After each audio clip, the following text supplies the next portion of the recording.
హైడ్రా ఈ మధ్యన ఎక్కడ చూసినా అని ఈ పేరు బాగా వినిపిస్తుంది. హైడ్రా హైడ్రా హైడ్రా అది కూల్చివేస్తుంది, హైడ్రా ఇది కూల్చివేస్తుంది అని. అసలు హైడ్రా అంటే ఏంటి? హైదరాబాద్ డిజాస్టర్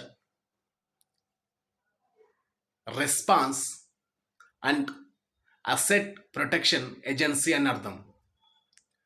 అయితే ఇది ఒక స్వచ్ఛంద సంస్థ. ఈ సంవత్సరంలోని 2024లో ఈ సంస్థ ప్రారంభమైంది. దీనికి ఐపీఎస్ ఏవి రంగనాథ్ గారు కమిషనర్గా ఉన్నారు. ఆయన ఉమ్మడి ఆంధ్రప్రదేశ్లో పలు ప్రాంతాల్లో కీలక బాధ్యతలు కూడా నిర్వర్తించడం జరిగింది. హైడ్రాకు ఆయననే కమిషనర్గా ఉన్నాడు.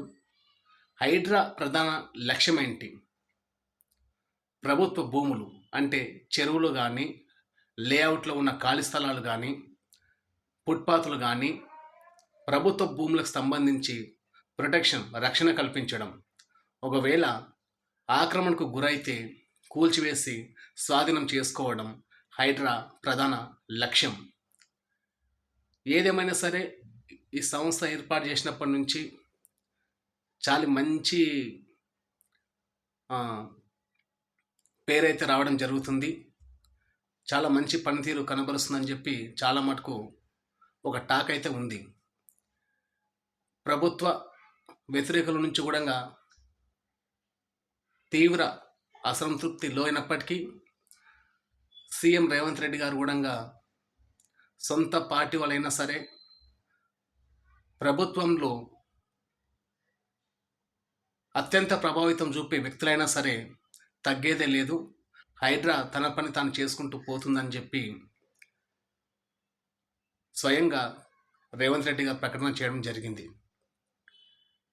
ఎన్ కన్వెన్షన్ హాల్ నాగార్జున గారికి సంబంధించింది.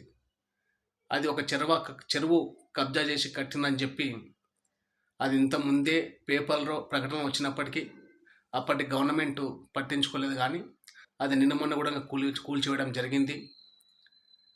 మల్లారెడ్డికి సంబంధించిన భూములు కానీ, ఇక్కడ ఓవైసీకి సంబంధించిన కళాశాలలు కానీ వాటిపైన కూడా ఎంక్వైరీ నడుస్తుందని చెప్పి మనం చూస్తూ ఉన్నాం. ఏదేమైనా సరే ఇది ఒక మంచి కార్యక్రమం. ఎందుకంటే ఆక్రమణలు నిరోధిస్తేనే ప్రభుత్వ భూములని కాపాడగలం.